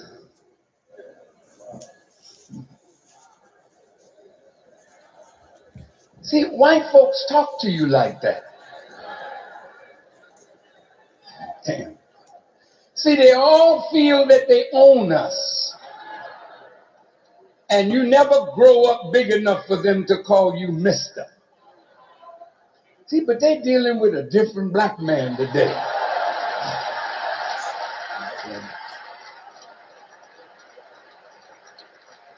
I will not allow you to disrespect me. Even if I'm in your house, I'll whoop your behind in your own house. Why? If you invite me into your house, then you ought to respect me as a guest in your house and not call me on a first name basis when you don't know me at all. Now let's stop right there and put my little hashtag in. What's my little hashtag, family? Somebody put hashtag black people don't do that. If you're going around here calling your mom and your daddy by your first name, you better shift and you better recognize, baby honey, there's a new standard. Somebody say black people don't do that. I'm telling you this because the Seagram family, Seagrams, that company, the son that was meeting with Suge Knight in the car, in the limousine, the older one was meeting with the Honorable Minister Louis Farrakhan while some of y'all was bumping y'all head to some of that music that was telling you to kill yourself, take drugs, kill your brother. You didn't know that behind the scenes, they knew what they was doing, which was why they was meeting with Minister Farrakhan. Somebody talk black to me. The Brofmans, yeah, Seagram is the company. Y'all didn't know that the younger Brofman was working on the hip-hop artists like Suge Knight, and the older ones was trying to meet with Minister Farrakhan. Y'all better slam that thumbs up button. Share, share, share, share. I'm letting you know and I'm letting you hear directly from his own mouth. So when you see Minister Farrakhan talking on yesterday about a DMX hip-hop legend, and then you see the likes of a Lear Cohen, who's a culture vulture, who wants to make war with black folk, and you don't even know what's going on, y'all sitting up here, you bowing the knee, Daymond John, and ain't nobody sitting here talking about the demon and devil Lear Cohen. Why was he there? Why aren't you guys offended by these kinds of individuals? I'm getting ready to let you listen to Lear Cohen for yourself in about 2 minutes. Listen to this last clip from Minister Farrakhan. I'm trying to let you all know the behind the scenes of those that's weaponizing hip hop. Stuff that you don't even know, but you just running your mouth to us. Don't nobody care about that old man no more. But they're meeting with them in secret, fool.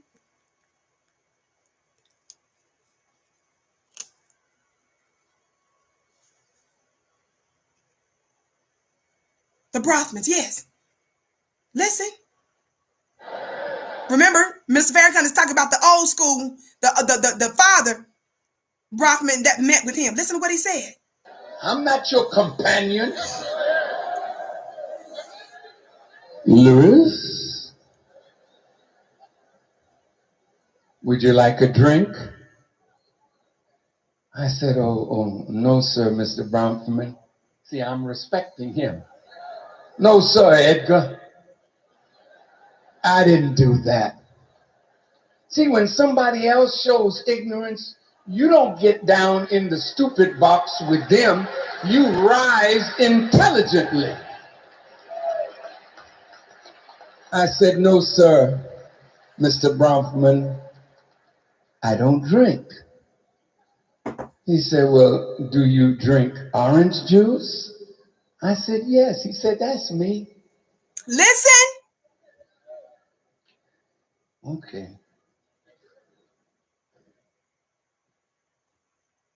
He said, do you listen to music? I said, yes, of course. He said, that's me. This is what old white people who running stuff behind the scenes are sitting there telling black masculine men who they see are a threat for black society. Not for black Muslims, but for black people in general.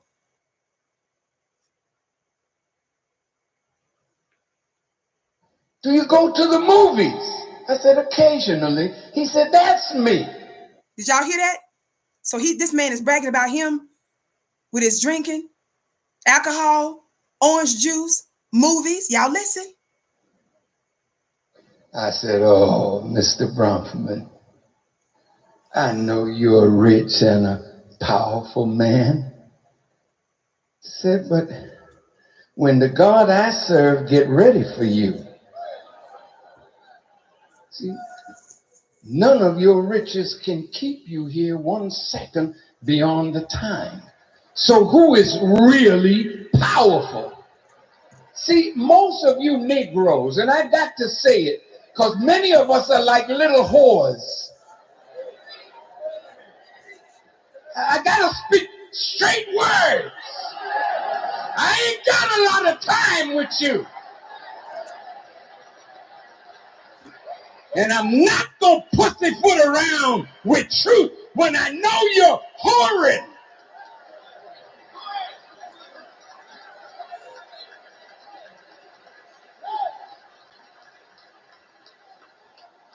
I don't give a damn who got money.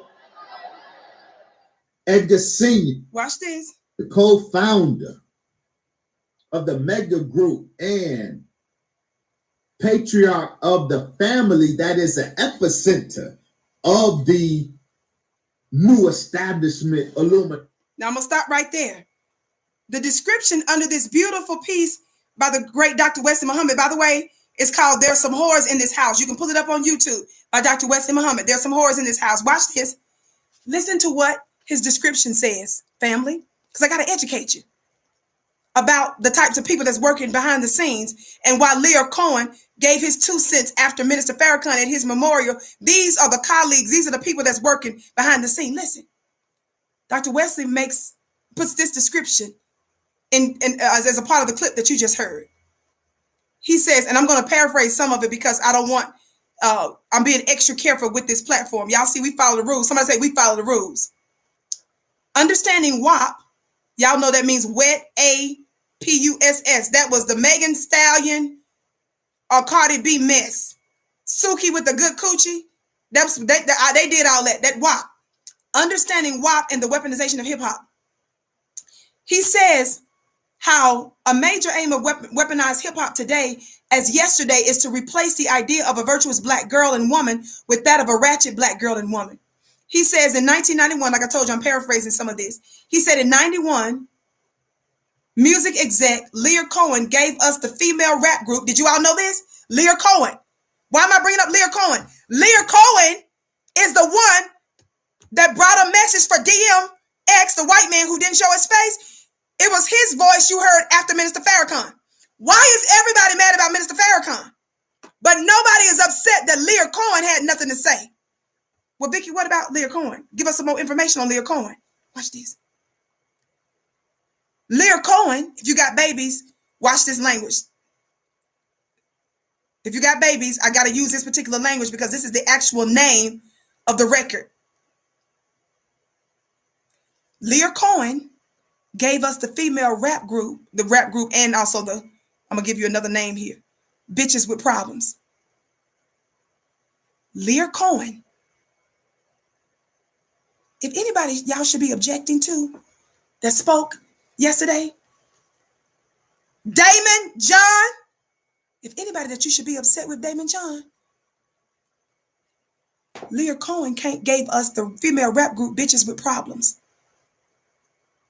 who were marketed as the female version of the raunchy and pornographic male group 2 Live Crew. Their album title was The Bitches. Did y'all know that that was an album title? Lear Cohen said, y'all better listen. This white man whose voice you heard but face you didn't see, that came on right after Minister Farrakhan. Listen. Lear Cohen said that the raunchy bitches were a more authentic representation of urban black girls than the positivity of Queen Latifah. There are a lot more, that's a quote. There are a lot more, that's a quote. There are a lot more, that's a quote, black bitches than black queens, Cohen would have us believe. Why wasn't everybody upset that Lear Cohen, the one who gave us Bitches with Problems female rap group, they were marketed as a female version of the raunchy and pornographic male group 2 Live Crew? Why wasn't anybody mad about that? Why isn't anybody mad about the fact that this disgusting devil, Leah Cohen, said that the raunchy bitches were a more authentic representation of urban black girls than a queen. Don't play with me! I'm trying to give you some more insight about why the powers that shouldn't be can't stand Minister Farrakhan. While y'all sitting there running your mouths, you got the Brothmans meeting with Minister Farrakhan. Slowness. Listen.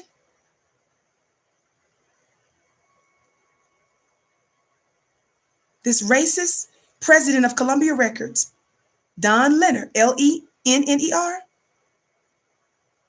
thought that bitches was funny and, quote, totally supported the project, but disallowed Columbia's brand to be associated with it. Today, Megan Thee Stallion, this was a few months ago when Dr. Wesley put this as his description. Today, Megan Thee Stallion is a Leah Cohen artist. She was the first lady, quote, of his label 300. And City Girls is Coach K's artist. Coach K said Leah Cohen is his mentor. Cardi B is Craig Kallman, Kallman, and Julie Greenwald's artist. These two proteges of Leah Cohen.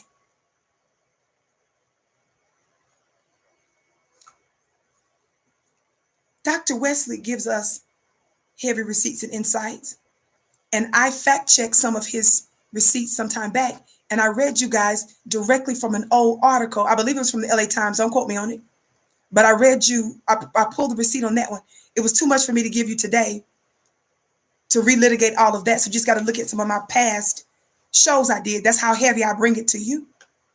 But instead, I wanted to give y'all something, because some of this is too heavy for some of y'all. Let me keep it simple, because some of y'all like the Breakfast Club. You want me to keep it simple. Okay, this, what you're about to hear, is a simple 1 minute and few second clip. Leah Cohen, this white culture vulture that pushed death, murder, and drugs through music. He's been interviewed on the Breakfast Club some time back. Really rough. And said this. I think it was about 2 years ago, because I've discussed this too on the Breakfast Club. Particularly on women. Really rough, particularly on women. But I think it helped change the course of the crack epidemic. I don't know what's this opioid thing, man. Well, being a crackhead wasn't cool back then. Being a crackhead wasn't cool. Now it seems like they're making it cool to be drinking lean and syrup, and it's the most dangerous. It's the most dangerous thing that's facing our society. So why sign an artist that would promote that? Because I already answered that question. You weren't paying attention. She asked me talent or issues, and I said talent. But I have to. I can't give up on people. I'm saying that's hypocritical, though. You're saying it's opportunistic. Yeah. I got people to feed. He said it's opportunistic. Him pushing lean, him pushing drugs with his artists. He said, but he got people to feed. Somebody just asked, Vicki, what's the point of this? Let me help you. Sit down in the back of the class. I'm going to try to say this and hope that you're not a troll or that you're being unintelligent on purpose. I'm having mercy on some of your people. The point of me bringing this up, Slowness, is that the world would have you to believe that Minister Farrakhan is somebody to hate. They said they had a problem with Minister Farrakhan speaking, a man who's done nothing but love on black people for 60-some years. But the man who's a culture vulture, who pushes death and destruction, who spoke at DMX's funeral, nobody's got nothing to say. You are offended about a black man who's done nothing but love and serve black people for 60-some years, but you will let a white man who does nothing but destroy black people off the hook. That's the point of this.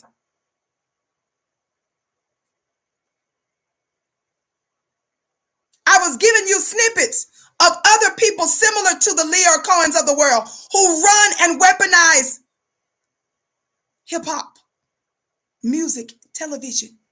They control much of the society.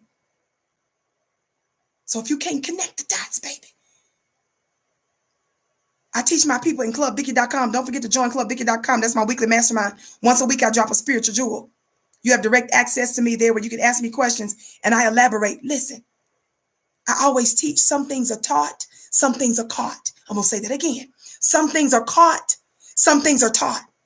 There are some things that are taught in the traditional way, but there are some things that you are taught through experience, circumstance, situation, and other means.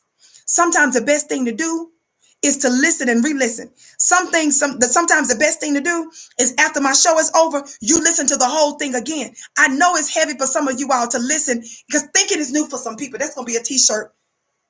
Vicki Dillard fan page, y'all remind me to make that as one of the goals down the road.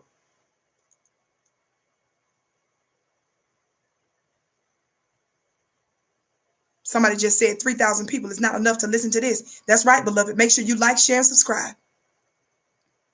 But I'm thankful for those of you that are here. The quality individuals that's watching this, it's up to you to take what you hear and you spread it on social media. You teach it to your babies and children. You teach it to those that are within your circle. I'm happy about our growth and we're going to continue to grow. But I was giving you insight to let you know the thinking. Listen, and I had to give you a relevant little show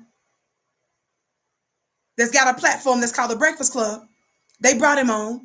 And you're listening directly from him. This is the same white man that y'all heard yesterday. That's the Leo Cohen, the man that's talking on The Breakfast Club. He's the one that spoke after Minister Farrakhan and didn't show his face. Nobody is upset about this killer through music of black people. But you got a problem with a black man that's done nothing but love on. You better go sit your funny looking self down. Listen again. I'm saying that's hypocritical though. It's opportunistic. Yeah. I got people to feed. I got a business to run. You're gonna make Dame. This white man said pushing lean and drugs through his music and artists. He said it's opportunistic. Y'all listen. He said it's opportunistic. He said he got people to feed. He said he's got a business to run. How many of y'all gonna start believing finally that business is warfare?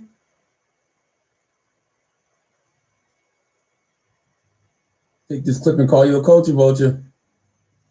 I got a business to run. You're gonna make Dame Dash take this clip and call you a culture vulture. Who's Dame Dash? You brought him up. I don't even know him. I don't even know him.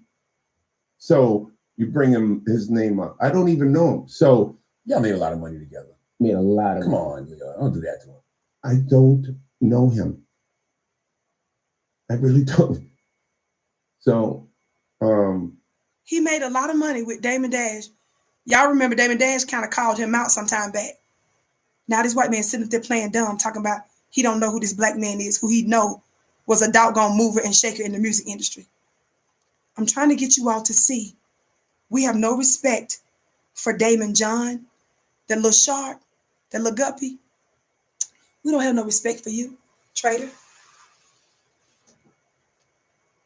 The only person you should have had a problem with was this fella right here who spoke at DMX's funeral, who didn't show his face. And who knows what negative impact and influence he may have had in DMX's life that we don't even know about. Because he's already told us what he's about. And I gave y'all a whole lot of other receipts, enough information for you to go research yourself. And to go look up my other show that I did last year where I gave y'all some heavy, outrageous receipts. Somebody say hands off Farrakhan. Somebody tell these white folks, you better watch your mouth. I'm telling you, Daymond John, we don't even want you, babe. Stay on the other side, boo. That's me talking. Look, I don't speak for Minister Farrakhan. I don't speak for the Nation of Islam. None of that. But I don't care nothing about you. With your funny looking self. Listen and re-listen to this if you don't know where Vicki's going. I love you to pieces. I'm trying to let you guys know no more. With your bones and biscuits, your Sambos, your shucking and jivers, your bootlicks, your Aunt Jemimas, you're no longer going to get away with dogging out black folks without you being called out. and we'll leave you to yourself. You're going to be a pariah amongst Black society. White people don't get to tell us who our heroes are. Family, share this with everybody that you know. We're not playing with this little goldfish, Daymond. Daymond, you ain't nobody's shark, baby. Ain't nobody scared of you. You ain't even nothing like that. You ain't nothing. I love y'all to pieces. Respect to DMX, our dear brother, his beautiful legacy. Family, this is important for us to call these kinds of things out, because if you don't know this stuff is happening in the background, if you don't know that you're being controlled, then you would be cooperating, and you are also complicit in your own undoing. I want to stop that. That's why I'm exposing this. And once again, pay attention to your Black activists, your Black little TV stars, your news people. You all know darn well that they go where the story is. They go where the ratings are. The whole world, the streets are on fire with this Farrakhan stuff. And those that claim to speak for you, those that claim that they're street conscious folk, activists, now, they ain't even saying nothing about this right here. My sister, Tamika Mallory, who I have had nothing but respect for. I was not trying to slander her, be ugly or nothing. When I was calling her out about her book that she wrote, about state of emergency or whatever the name of it is, in the book, apparently she's talking about how we take back the country we build. I was asking sis with respect. I said, Tamika, why is Cardi B one of the two people that forwarded your book? Cardi B. As I just broke down to you, Cardi B is a creation of the Lyor Cohen's and his ilk.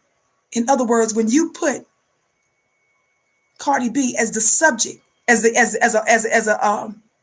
face on the cover of your new book that's coming out, she is unqualified to speak on the condition of Black people and how we take back our country. In other words, when you're having Cardi B out there, it ain't Cardi B. It's white supremacy's trick. It's not about dogging our sister Tamika. It's about, I kept it above board. I didn't make personal attacks on her.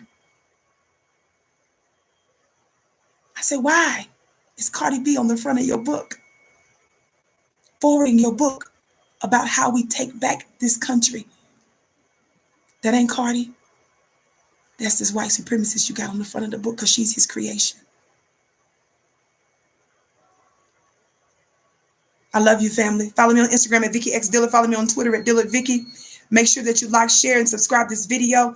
Thank you all so much for tuning in. Again, I apologize. I can't control the alerts. Some of you all said not only did you not get an alert, some of you said you could even find us. But those of you that came, you came by the thousands, and we thank you so much. I can't wait to see you tomorrow, same time, same place, 6:30 p.m. I have hot topics to talk about all week long. Don't you miss a show. Family, you are my bliss. I bow to you. Me, I'm your sister with the curly braids. Mwah.